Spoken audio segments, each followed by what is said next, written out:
ನಮಸ್ತೆ ಎಲ್ಲರಿಗೂ. ಇವತ್ತು ನಾವು ಮೊಟ್ಟೆ ಪಲ್ಯ ಮಾಡೋದು ಹೇಗಂತ ನೋಡೋಣ. ಇದು ಅನ್ನದ ಜೊತೆ ಚಪಾತಿ ಜೊತೆ ತುಂಬ ಚೆನ್ನಾಗಿರುತ್ತೆ. ಒಂದು ಸತಿ ಮಾಡ್ಕೊತೀನಿ ಎಲ್ಲರೂ.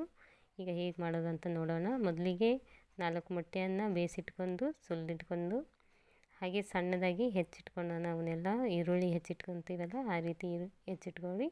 ಹಾಗೆ ಒಂದು ಈರುಳ್ಳಿ ಕೂಡ ಹೆಚ್ಚಿಟ್ಕೊಂಡಿರಿ ಸಣ್ಣದಾಗಿ. ಎಲ್ಲವನ್ನು ಹೆಚ್ಚಿಟ್ಕೊಂಡ್ಮೇಲೆ ಒಂದು ಒಲೆ ಮೇಲೆ ಒಂದು ಪಾತ್ರೆಯನ್ನು ಇಡಿ. ಅದಕ್ಕೆ ಸ್ವಲ್ಪ ಎಣ್ಣೆ ಹಾಕಿ, ಸ್ವಲ್ಪ ಎಣ್ಣೆ ಕಾದ ನಂತರ ಈರುಳ್ಳಿನ ಹಾಕಿರಿ. ಹೆಚ್ಚಿಟ್ಕೊಂಡಿರೋ ಈರುಳ್ಳಿನ ಹಾಕ್ಕೊಳ್ಳಿ. ಅದು ಸ್ವಲ್ಪ ಕೆಂಪಗಾಗೋವರೆಗೂ ಹುರ್ಕೊಳ್ಳಿ.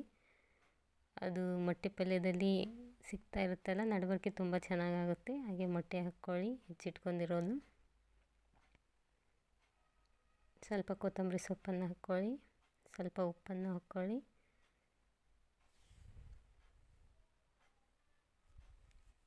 ಸ್ವಲ್ಪ ಖಾರದ ಪುಡಿಯನ್ನು ಹಾಕ್ಕೊಳ್ಳಿ. ಎಲ್ಲವನ್ನು ಹಾಕಿ ಕಲಿಸಿ ಅದನ್ನು ಚೆನ್ನಾಗಿ ಎಣ್ಣೆಯಲ್ಲಿ ಎಲ್ಲ ಮಿಕ್ಸ್ ಆಗೋ ರೀತಿ ಕಲಿಸಿ.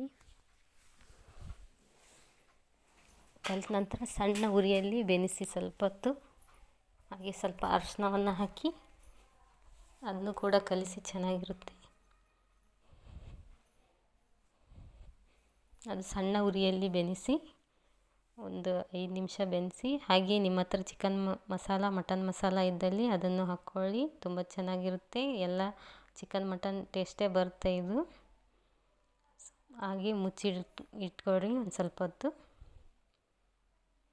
ಈಗ ನಾನು ಬೀಟ್ರೂಟ್ ಚಪಾತಿ ಮಾಡಿದ್ದೆ, ಅದ್ರ ಜೊತೆ ಅನ್ನದ ಜೊತೆ ಹಾಕ್ಕೊಂಡು ತಿಂತಾಯಿದ್ದೀವಿ. ತುಂಬ ಚೆನ್ನಾಗಿರುತ್ತೆ. ನೀವು ಒಂದು ಸತಿ ಮಾಡ್ಕೊಂಡು ತಿನ್ನಿ. ನನ್ನ ವಿಡಿಯೋ ನೋಡಿದ್ದಕ್ಕಾಗಿ ಎಲ್ಲರಿಗೂ ಧನ್ಯವಾದಗಳು.